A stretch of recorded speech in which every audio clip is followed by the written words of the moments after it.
Hello and welcome to the Ernest Faison Show. I'm excited because I do television and I've found someone who just as passionate, and her name is Bacani. Yeah.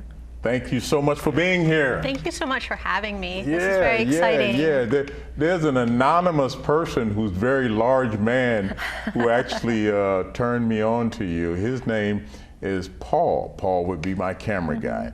So I want to shout out to Paul. We don't want to show his face because that could actually go really, really bad. That's my man. But thank you so much for being here. I'm curious to know a little bit about you. Why don't you start by telling the people on the sound of my voice just a little bit about you? Yeah. So I am into film and television. I started off as an actress and have a degree in theater, psychology. I just finished a degree in film, and then I have a master's in adult education. But I just finished producing, directing, and writing and acting in my own short. So. Now that is something. Yeah. You know, did you play yourself? Well, I played a character. So I played a character that I wrote.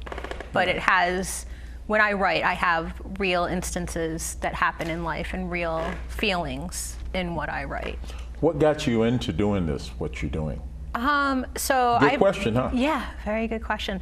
I began acting when I was 7 or 8 in my friend's Baptist church. They did a little play, and they needed somebody to play the mom, and I played the mom, and ever since then I loved acting. So I did it all through high school and college. And did you do any plays? Yeah. Very cool person in Rhode Island named Lenny Schwartz that writes a lot of local stuff. And I did some plays with him. I say off-Broadway, it's Broadway in Providence. But he did some stuff. I did improv in Newport for a while at the Firehouse Theater. Firehouse Theater, yeah. I'm familiar with it. Yeah, it's a cool place. Plays all over the place. You know, it takes a special type individual to actually be in front of a camera and a large group of people to actually deliver the goods. When you do what you do, what are you thinking about your Zen moment so you be able to actually get in the character? When I act, well, theater and film are very different. Theater, you project, so you're looking out and you have this big voice and this big energy. When you're in film, I'm more throwing it to the other person. I more want to highlight the other person and make them shine. So I play myself and I say things how I would say them in that feeling, and then I want to hear from the actor that I'm acting with. Feedback. Yeah. You want to get some synergy going. Yeah, and that conversation, that back and forth, and you know. Kind of like what we're doing. Yeah. You're watching PEG RI TV, the Ernest Faison Show. Thank you so much for being here. Hope that you're enjoying your summer.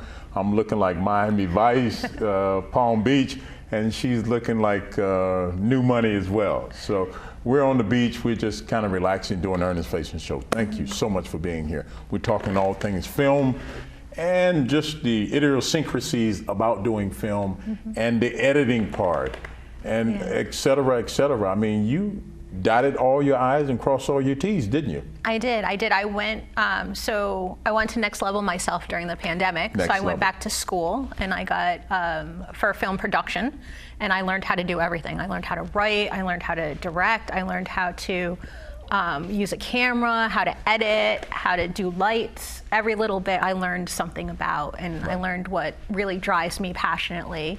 And I was able to create a really great team from the people I met at school also. What do you think about editing? Editing can be challenging, but you're controlling it. That's just like right now, if something were to go around, cut! Editing's not really my jam because I know people that are much better at it. I can like chop it up and lay it out and add some music. GoPro, what is that, the software? Adobe? We use Adobe. Y'all do it. Okay, here we go. So I have a person that I trust and love that edits for me, and then we'll sit together and kind of go through what he's already edited. Same here. Then I'll take it to my team. I don't like that. I like that. Stop that. I don't like my vantage point. My voice was squeaky. Can you? Well, I mean, your name is on it. So I mean, you know, we're not trying to put out nothing that's not of the highest quality. Yeah, exactly. Yep. And sometimes like we'll go through it and then I'll bring it to my team. My team will all watch it together and maybe see things differently. Now, when you speak about your team, can you tell me about that? Yeah. So I have very basic. You need a sound person, you need a camera person, and you need somebody to help direct with you. Do you know what I mean? So core, you need 3 or 4 people, but then you build upon that. So my short that I did was very extra heavy. So we had a dozen extras that we turned into like 20 extras with costuming and makeup and all that kind of stuff. So I asked a friend to be the extra manager, because I could trust that she would handle, it was in a diner, so we had extras in the background moving around and changing and all that kind of stuff. And I told you in the green room that I've done a little bit of acting, and the thing I didn't like was the tedious process and the 15-hour day, and I got fed well, but I got $50, and I wasn't in SAG or Screen Actors Guild, which they tell me you need to be in. So when you get the speaking parts, now you start to get the residual income. Yeah. But you had some thoughts on how you can probably make this process go a little smoother. Why don't you tell the people in the sound of my voice how you would do that? Well, so I'm a mom, and it's very important to me to be able to spend time with my kid, and so I don't do the 12-hour day thing when I set up my productions. Kind of industry standard is to do 12-hour days. You do 5 12-hour days. And everybody's cranky and like at each other's throat by the end of the week. I like to work more of like a 9 to 5, like 8-hour schedule. With my crew, we always start off at my house. I make a big like family dinner for the crew. We have a little meeting, and then we'll go to set and kind of do our thing and take a break with everybody else. But I find it's, you know, you need to have a life besides absolutely work. Do you know what I mean? So it's about that work-life balance for me. Well, this is my alter ego, you know, because I float like a butterfly and I sting like a bee. That's my Muhammad Ali thing. So it really lends itself for me to actually be free because it's the Ernest Faison show and my name is on it. So, you know what I mean? It's what I do. So, again, thank you so much for being here.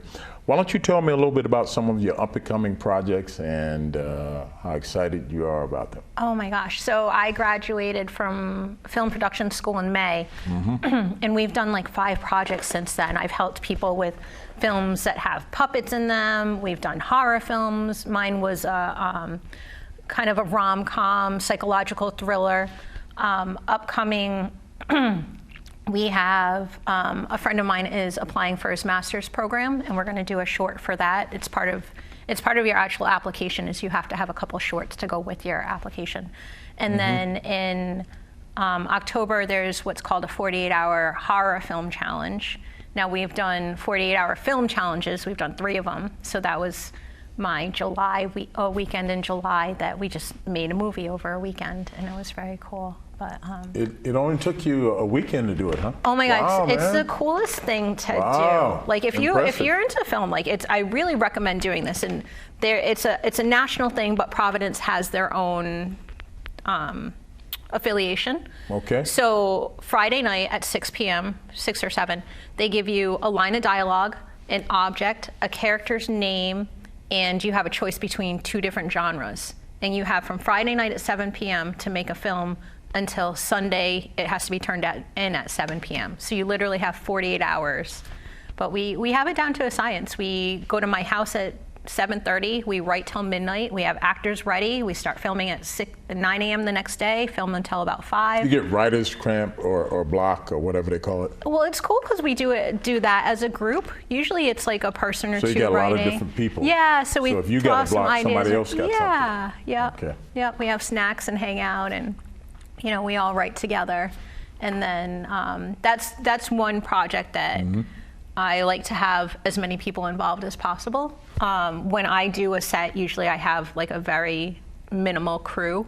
I like to have just a few people that I trust and we all know how to work together, rather than having other people buzzing around. And if I see other people that aren't doing things, like I feel like I need to find them something to do so they can learn and experience. Yeah, absolutely. But the 48, we had, I don't know, 20-something people involved in that, just for the 7-minute film.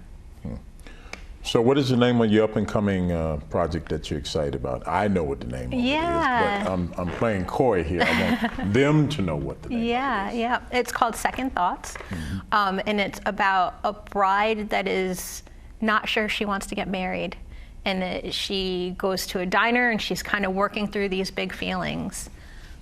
So yeah, I'm very excited about it. It came out awesome. Like, it's my first project that I wrote, directed, and acting in. I've done a lot of stuff that I've acted in, and I've done a lot of stuff that I've produced. And this is really the first thing that I'm playing all those roles. The dream's to be Adam Sandler when I grow up. Yeah, so we're going to talk about that. This is a big step towards doing that. Nice. Yeah, so you enjoy like having these people in your house? I mean, there's a synergy going on. How many people normally do you have in your house? Oh, doing a writing. Oh, doing writing? There's probably, it usually starts off about 6, and then we'll get down to 3 that finish it up and tighten it up. Because it tends to be a little bit of a long night, writing from 7:30 to midnight. Yeah. So. And will you guys come back and then do it all over again? No, we have to have it done by midnight because we have to send it to the actors. So the actors have from midnight to 9 to absorb as much as they can to be ready to do it. Drinking a lot of coffee, are you? I'm a tea person, but I can't do anything after 5 or I won't ever sleep. Yeah. What type of tea do you like, out of curiosity? Oh my gosh, I'm addicted to Dunkin' Donuts iced tea, to be honest. Like, I like. Paul, you got a good one here. You did good, Paul. By the way, want to give a shout out. Hello, you're watching the Ernest Faison Show. Thank you so much for being here. I have Ty Bacani. She is all things of cinematography. She writes, she edits, she's been to school for it. She is dotting all of her I's and crossing all of her T's. It's very admirable because you are looking at it from every aspect and every lens of it. Not a lot of people can multitask. You're a woman, so you can multitask anyway, but now you're multitasking on steroids with the film industry. And that's admirable, I'm telling you. Thank you. Because I've been in this game for a minute, and I mean, I can do a teeny bit of editing. My deal is to be the host with the most. Yeah. I know my You do a very good job. Well, that's coming from you. I'll pay you later. No? But boom. Psh. Yeah, but so I think about all of these wonderful places where they do short films and film cans. Yeah. Give me your thought about that. Really curious to know what your thought about that. So that's where I am right now. So we made 5 or 6 different things since May. Okay. And right now I am submitting applications to different festivals in the area and everywhere. So so far I've submitted to Mystic Film Festival, Newport Film Festival. You use what's called Film Freeway, and it's just big lists of all these different festivals around the world. And in my shopping cart right now is Chicago Film Festival and Oslo, Norway. So I'm gonna submit to those 2 places soon. And then yesterday I was looking at Sundance. Sundance. I was gonna bring it up. There you go. So cool. 2 years ago, I was very fortunate that I was able to go out there and go to Sundance as just California? It's in Utah. Utah. Okay. And it's just the coolest thing ever. Like, there's so many people and it's so big that I'm thinking I am going to submit my short to Sundance. You should. Just to do the experience at least of the application process and see where it takes me. One of the people that you look up to is Adam Sandler. Yes. What are your thoughts on him? Oh my gosh, he's so wonderful. He's so down to earth, and I almost want to dress quirkier because he dresses so quirky, but one of the cool things about him is he picks his locations based on where he wants to vacation. So, you know, I'm just going to bring a bunch of my close friends and some actors and go somewhere cool and make some films. He's got a lot of money too. He does, and he takes good care of people. I've heard a lot of good stories about people needing help and him writing them in so he can help them. Oh, wow. Do you know what I mean? And then he's kind of cool, like all over the place with his genres too. Like, he does do like quirky, like slapstick, goofy stuff, but then he does like the Happy serious. Gilmore stuff. Yeah. Which is a new one coming out, right? There is. I'm very excited. But also like Hustle. Like, he has Hustle and like more serious roles also. So he does encompass a lot of different genres. But you do wedding planner, wedding crasher, wedding planner. Wedding something. Yeah, where he's the singer. Yes, with Drew Barrymore. Oh right. my gosh, I young Drew Barrymore. Yeah. Wedding singer. Wedding singer, yes, thank you. Thank you, Paul. Right? The voice of God. We have fun here on the Ernest Faison Show. Look, I told you, we just be flowing, synergy, you know what I mean? And that's how you really get to know the individual. And we're gonna let you get to know me. My name is Ernest Faison. You're watching the Ernest Faison Show. Like how I did that, float like a butterfly, and we're trying to sting like a bee. We have a person, almost, I'm telling you, she is dotting all her I's and crossing all her T's. She has a lot of different disciplines. When Paul told me about the things that you do, I was really excited because at some point, I'm hoping that if you have an opening that I can sit in and become Daniel's son. Yeah. And learn some stuff. Yeah. You know? I'd love to have you on set, teach you things. Yeah, this is very, very interesting because this is my skill set. And I know what side my bread's buttered on, but I want my bread to be buttered on more sides than one. Yeah, I'm always about teaching people new things and exposing them to things that they're interested in. That's outstanding, and I am also a willing recipient as well. Cool. When I look at stuff like back in the day, man, these weird projects like the Blair Witch Project. Yeah. I mean, this was weird, and it was on a low budget too. Yeah. Took place, I think, in Delaware or somewhere like that. Yeah. I just remember just people going through the woods with flashlights and stuff like that. Yeah, that was revolutionary, that whole thing. Yeah. I'm glad that you could appreciate that because I wanted to try it on you and just hear what your thought was. Didn't have all the technology like we have now. Somebody had the wherewithal to, come up with doing that. I just remember creepy flashlight stuff. Yeah, I remember seeing it in the theaters too. I think the big lesson there, though, is just do it. Do you know what I mean? Like, if there's something you want to do, and I forget who said it, but do it scared. Just do it. Do it scared. I like that. Do it. Just do it. Like, you might not have $1 billion budget, but you can still make something. You can still make art. If you have this idea, just do it.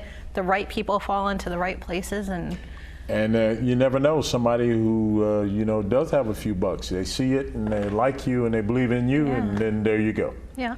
The man never had a chance, never took a chance. Right. You got to be in the ball game to win it. Yeah, and I learned, I met Andrew On. He's a big director, film producer, and he was very passionate about festivals, and that's why I'm taking these few months to submit into festivals and go to festivals, because that's where you meet people and that's where you get seen. So that's the plan for the next couple months, and then I have a friend writing something for me to start production in September.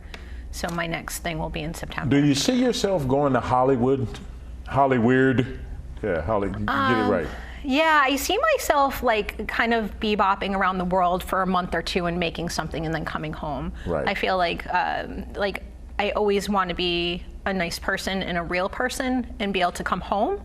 But I also want to be able to make my projects and make them big. So. Yeah. Would you do anything risque? Because you seem like such a chill, laid-back person. What do you mean risque? What does that mean? Just, I don't know, something step out of your comfort zone, like a Blair Witch Project. Yeah. You see where I'm going with it? Yeah, no, for sure. Like, because you do look like almost like the girl next door or something, as it were. That's what's funny is I find myself to be, right, Paul, doesn't she? Yeah, the girl next door. Yeah, I think of myself to be a very nice person, but a lot of times I get cast in mean roles where I'm like the mean person. Shut your mouth. Yeah, I do enjoy doing it, where I'm like mean and cutthroat and coming back at people really quick, which is not a me thing. Yeah. But yeah. No, it shows your versatility. Yeah. Yeah. Yeah. No, I enjoy that stuff. I enjoy. Like I said, I did some stuff being a boxer, an athlete, and stuff like that. I like to play just a nerd guy. Yeah. Yeah. Because looks can be deceiving, and so what you're trying to do is to not be typecast. That's the word I was looking for. Yes. That's the word. Yeah. What are your thoughts on typecast? Oh, I think that's tough. I mean, there's been plenty of actors that have gotten typecast and they can't get roles anymore. I know. I like to try different things. I like to get into different things. You look at Robert De Niro and Al Pacino, Scarface and The Godfather. It took them a while before they were able to step out of that genre. Yeah. You know what I mean? What comes to mind is the Seinfeld characters. A lot of those Seinfeld characters had a lot of, except for Jerry, even Jerry, a lot of them couldn't really find other roles because everybody saw them as a Seinfeld. Kramer was a little different. What a quirky guy he was. I was like, what's wrong with this dude? Something's wrong with him. Like my mother says, something wrong with him. What's wrong with him? As it were. Yeah. Go ahead and tell me some other things where you've been, where you're at, and like I told you, camera 3. Gonna give you camera 3 And where are you going? Yeah, well, so the big dream is to be like Adam Sandler. I'm working on my tight-knit group of friends, and we've talked about finding other actors to join our group, and that's the dream, is to be Adam Sandler, have this big group, make lots of money, help my friends, spread the love, and just keep moving forward, keep bettering myself, keep bettering the people around me, and making life better. I like it. That's a mission statement. You ought to coin that phrase, you know. That's good. That's good. I like that.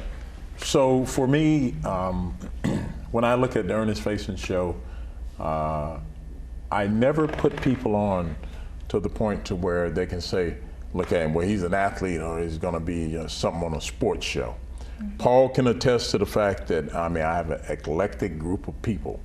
One of the people that I told you about and you were impressed with, I had the gentleman who was a photographer for Mad magazine. Yeah. I mean, come on now, you can't make this stuff up.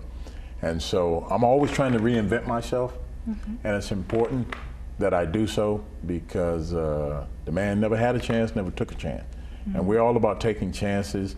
I don't mind playing different roles, as long as it does not get with my, or interfere with my sexuality,